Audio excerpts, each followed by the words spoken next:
What's up, guys? I have a really special episode for you today that I'm really excited for you to watch. Today, I'd like to share with you why I started Heresy Financial and what led me to quit at a job that I was doing very well at and making very good money. I hope my story will resonate with some of you, maybe help somebody else out there take action on something that they've been wanting to do for a long time as well. Let's dive in. All right, so to understand where I'm at today and what made me want to start Heresy Financial, my company here, we have to backtrack to really when I got married. So when I got married, I had just graduated college. I was making less than minimum wage. Together, we were about $20,000 in debt, and my wife was making about $30,000 per year, much more than I was, and so I thought she was making really good money. She was a social worker and worked with kids with autism. And as you can see here, yes, I did used to have hair, and yes, I did marry up. Now, I don't know about for most people, but for me, when I got married, a little switch flipped in my head and I realized I needed to start becoming more responsible with how I handled my money, and so I started to do some reading. In fact, I started to read a lot, and the books that I was reading about how money works and how to budget and how to invest started capturing my attention, and I just loved the stuff that I was learning. I couldn't get enough of it. I probably started where a lot of people start, by reading books from people like Dave Ramsey and books like The Millionaire Next Door and The Richest Man in Babylon. These were some of my first introductions into personal finance and investing and budgeting and just in general, how to manage your money. And again, I just couldn't get enough. I wanted to go deeper and deeper and get more and more information and knowledge and understanding about how money works. So it seemed like a logical next step for me to actually go into the financial services industry, because I knew that becoming a stockbroker, I would be required to get certain licenses and go through tests in order to be able to perform as a stockbroker.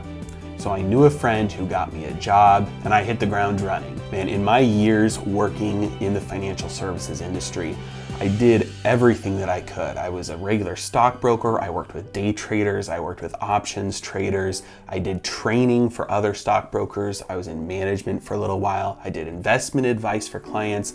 I was in sales.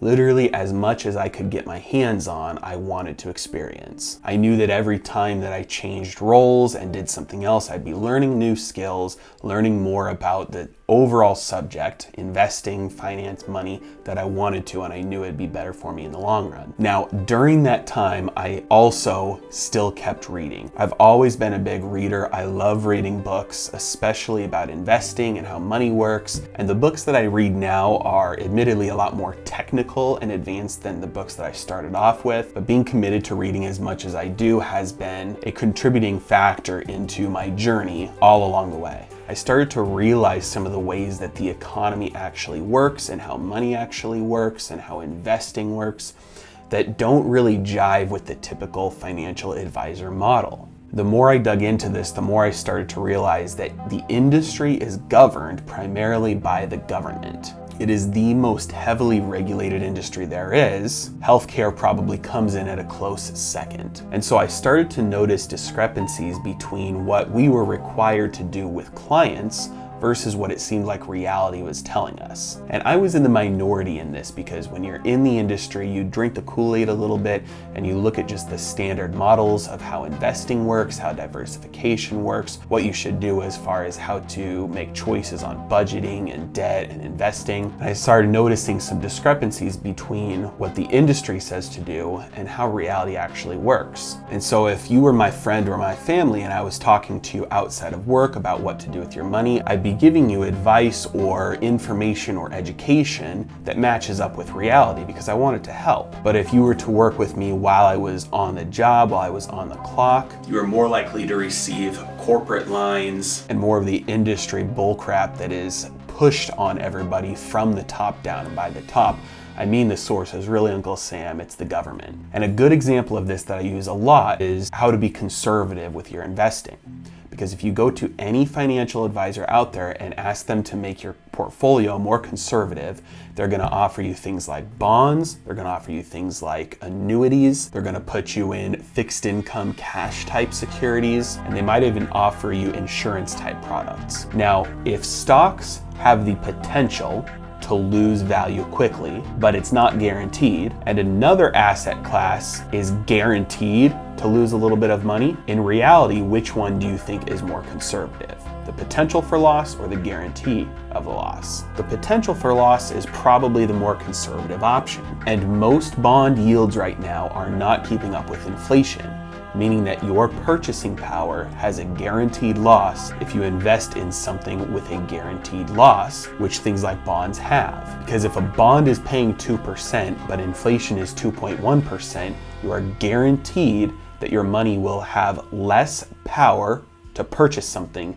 than it did before you made the investment. Now, the other thing that I noticed was that the reason I kept on skipping around and moving around and trying out new roles was because I actually really hated being an employee. Now, I know this is probably something that most people don't like, so I don't think I'm alone in that. But it was something that I could do to continually try and see if it was just my role that I didn't like, or if it was something bigger than that. In my final role, before I branched out on my own, I was making anywhere between $150,000 and $200,000 per year. I was in a sales role that was based highly on commissions. And this was a huge turning point for me, because that was more money than I had ever made in my life, and I know it's a lot more money than a lot of people will ever make. It was also the most I had ever hated my job ever before. I woke up every day miserable. I could barely force myself to get out of bed. I took every single chance that I could to take sick time or vacation time. I counted the hours down every single day to the point where I could finally leave and go back home. And it was a turning point for me because I realized no matter how much money I make, it's not worth being miserable. In that time, I was able to take a step back and I realized I love the industry, helping people financially, taking somebody in, helping them, on whatever level it is that they need help with. I love, whether it's what's a checking account, how to understand my checking account versus my savings account, what's a brokerage account, all the way to the highly technical concepts like what is gamma scalping and delta hedging, and how do market makers operate, and how do things like the money supply and interest rates affect the economy and my daily life. So these are all things that I really enjoy helping people with and talking about. But number one, I hated being a cog in the machine.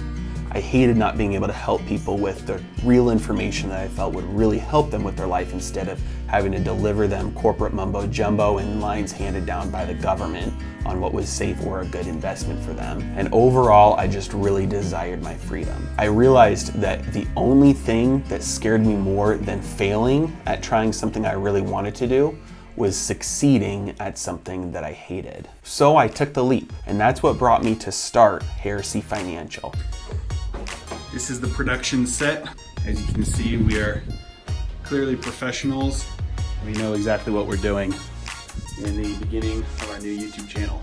So everything that I'm doing now is designed to help as many people as possible with their money in the real ways that will help them, not the ways that the government says. And that was key for me, because I didn't want to just go to another company or a smaller company and be bound by the same laws and regulations that were keeping me from being able to provide real investment and financial education. Wanted to be able to tell people the truth. So everything that I'm doing now is focused on that. In addition to that, over the last 5 years of all the studying within my job and outside, total I've probably put in a little over 10,000 hours on various financial topics. And one of the key things that I started to realize was that we are really coming close to the edge of a cliff here. We have an economic system that is built on a very fragile foundation. And so at the very least, until this crash happens, my goal is to help as many people as possible prepare for this crash before it gets here. So when I tell people this story, the number one question that I get asked is, how do I make money? Well, there are a few things. Number one, I do my own investing and trading. Number two, I wrote a book that's practical, it's actionable, and it's applicable for you whether you're starting off from literally not even being able to pay the bills, all the way to being close to retirement and wanting to protect your nest egg. I also wrote 2 kids books, because I have 2 kids myself, and I was tired of reading books about tigers and colors and butterflies to my kids. I wanted to be able to read something to them that would be teaching them useful, practical money habits, foundational investing skills, education that kids can start absorbing from a really young age. I also am doing online courses. I have one course right now that I'm selling from my website, and I'm building more courses right now. The first one is on options. This YouTube channel, eventually I'll be able to monetize it as well. And that's where I really appreciate you guys, my viewers, subscribers. Once I get to over 1,000 subscribers, I'll be able to monetize this channel as well. I also invest in real estate, and I have passive income coming in every month from my real estate. And lastly, I make money from my Patreon supporters.